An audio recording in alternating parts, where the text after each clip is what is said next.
Hi guys, it's Tom. It's day 31 of VEDA. I'm a little sick. I actually stayed home from work today. And today is the final day of VEDA. And we're supposed to talk about our reflections on it and how we felt about it. Um, I kind of have been dreading making this because it kind of means it's over. And that's a little sad. Kind of really sad. Um, and I'm probably going to ramble a bit, so I'll just warn you this one might be a 4 minute or longer. But I'm just going to kind of go with it, even if my chair sinks or what have you, or I must touch my face many times because I was discussing with Joey and we both have the same VEDA tick. So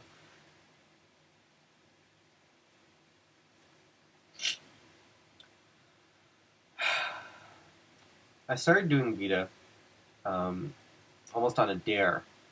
Really, I was scared to hell of the very idea of sitting here and kind of talking to people. I didn't really like the way I looked on camera. I didn't like the way my voice sounded on camera, and I was scared.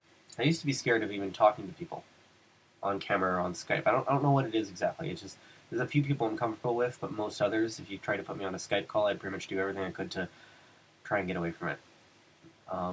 It just the very idea of it scared me, and I couldn't even tell you why. And now it really doesn't. I mean, it's hard. Sorry, it's hard to be scared of it after you've sat and gotten drunk in front of a bunch of people and whatnot. My biggest takeaway from VEDA has probably been a couple kind of combined things. Before I did VEDA, I kind of saw this whole group of bloggers as kind of like the cool group. And that may sound a little weird to you guys, but it was how I saw it. It was like the cool group. And I always kind of said to myself, well, I can never really be part of that. I can never, whatnot. Or I kind of said to myself, what I realized I've always done in life, in a lot of things, is I've kind of waited for people to come to me. I have this inherent fear of disturbing people, of putting someone out, of kind of... I'm always scared to kind of call people on the phone for fear that I'm interrupting something. I'd almost never, ever drop by someone's place unannounced. Ever. And I think VEDA kind of tapped into that a bit, and it was the idea that I almost didn't want to participate because I was scared of, being the guy no one really wanted there. And I mean, it sounds silly, but it's where I was at. But then I kind of got in, and I started commenting on everyone's, and people started commenting back. And it was this weird feeling to suddenly be part of this group, to suddenly kind of be in there, to have people saying to me, oh, you should come out and visit me, to people say, oh, let's, do this New Year's Eve thing, to people saying, oh, I'm going to be up in Niagara, no. And it just felt so odd, and it still does, to me, to kind of be part of that group. But what I really realized is, like, you have to put yourself out there. That you can't kind of just wait for people to come to you. That you're not really intruding on them by just kind of making a comment on a video or trying to kind of include yourself. There may be the occasional person who would be like, what are you doing here? But you know what? 90% of people are not that. 90% of people are the same way that I am, I think, in that they just say, hey, a new person, cool. And I think you have to have the value in your own self-worth to be able to say, you know what, I do cool things. I like similar things to that they do. I can be part of that. And it's such a simple revelation, but I think the biggest ones in your life really are just these really simple things that you've never quite kind of gotten. Taking those risks is something that I've really, really learned from VEDA, is something that I've really started to take into my own life and started to really put myself out there in some ways. I'm taking baby steps. I'm not going all the way yet. I'm not there yet.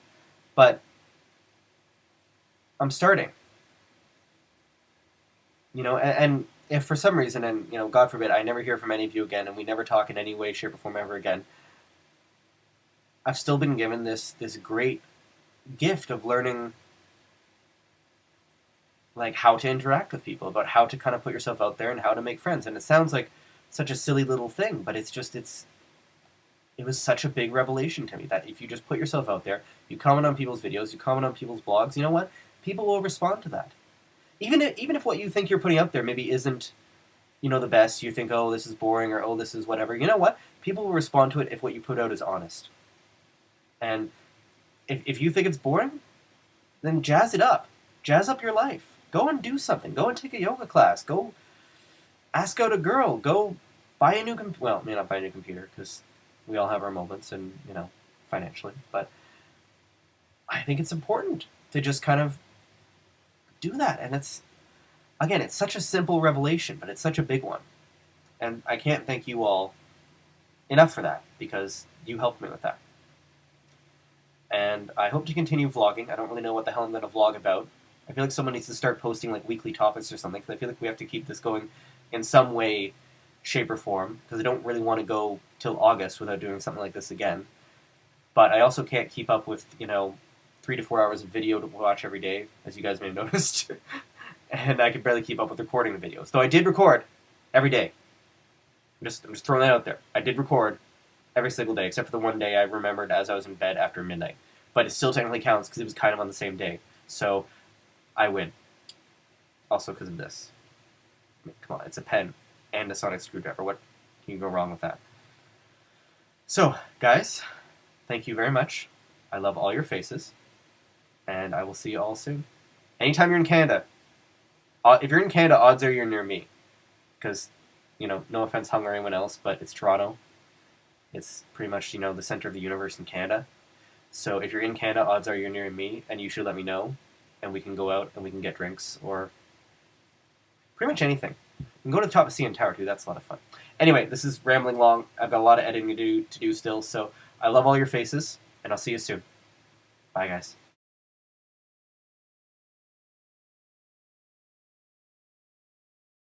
So I'm going to shoehorn this in somewhere. I'm going to figure it out afterwards, because I realized there was more I wanted to say, and I really wanted to say it. VEDA has inspired me in a lot of ways to really make a lot of changes in my own life. Not just from a social perspective, not just as stepping out more, but seeing a lot of you and some of the really amazing things you're doing. Applying to new jobs, living in these amazing countries, even just maintaining these big relationships, even just the simple things like going out for the run. I find that really inspiring. And so I basically just want to put this out there that by the time you talk to me next year, I will be a changed person in a lot of ways. Not in the important ways, not in the ones that really matter, because I think I'm pretty good in those. But in the ways that I want to be. So by this time next year, I'm just throwing this little pledge in there. The next time we do VEDA, you will be talking to the same guy, but a better version of him.